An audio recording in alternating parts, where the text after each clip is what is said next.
He's like a barn dog. If you spray Dunkin, he will drop and roll. It's ridiculous. If the wheelbarrow is too high for him, he pulls it down. All the little bits of alfalfa, it's like having candy. A mess. Also, we have some fans. His height, he will stand in front of the fan for as long as he can.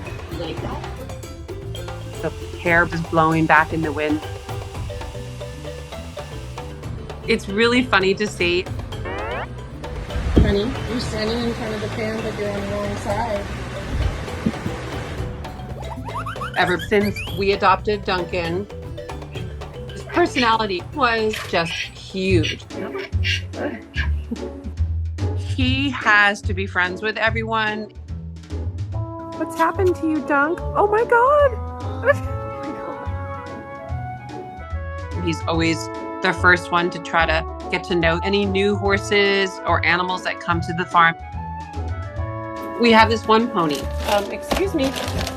She definitely will not share her food with anybody, but he could go in the same bucket with her and she would let him. You sharing?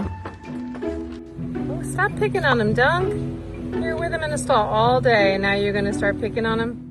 But Token was really against being Dunkin's friend. He was mean, he was aggressive. He kept running away from him. But Dunkin was so persistent. It's so cute, right? Little guy. Dunkin would just follow him around everywhere.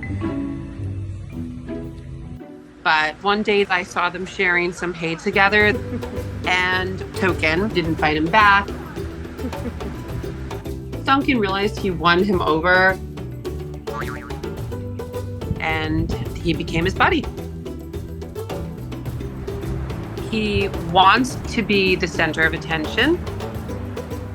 He will literally come in the circle of the children and their families. And there he goes. He'll walk around, mingle with everybody, let them know he's here. Dunkin. And we definitely think of him as our mascot. He was meant to be here. Dunkin makes such a positive impact in so many lives. Oh my goodness. It's time to watch more